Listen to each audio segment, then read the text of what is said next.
To broadcast a message, so before that you have to give a campaign name, because we will be running a lot of campaigns. So just for identification you can give your own name.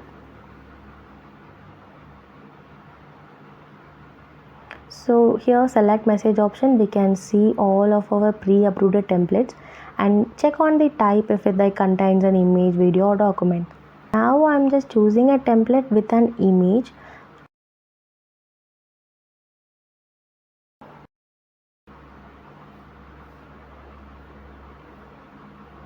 So here we can select the image here because this content need an image.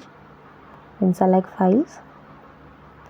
I can choose what image is required for me. After selecting the image, we can push the message to the group of contacts. So we want to select the group which we have been selected. We can also add a multiple group here. Now template chooses an image file uploaded and group selected. Message preview option. So we can preview the message to check if there are any errors. If we accidentally send a wrong message, we cannot delete it or ask a claim for it. We need to double check the message before sending it. Once everything is perfect, we can send the message successfully.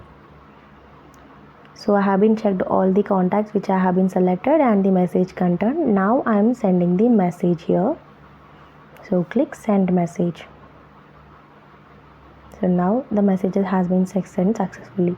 To check if the campaign was successful, we can go to the report option where you can check out the reports under the message logs. So we can see the reports of the campaign we have recently ran, and we can check the report of our last campaign which we have been run. By clicking the delivery count and status count option, you can check out the report options. So if you click the refresh option, the report will get updated. So this is my WhatsApp screen. So I have read the message. Now if I click the refresh option, my read report will be get updated here. So if you want a complete report, an accurate report, you can use this export option where you will be getting an Excel file, and here you can check out the accurate report, like when the customer has read the messages with an accurate timing and date. So this will help for your analytical purposes. So now if you want to interact with the customer, like whether they have been responded or not, whether they are chatting with the bot or not, you can check those options from our panel itself.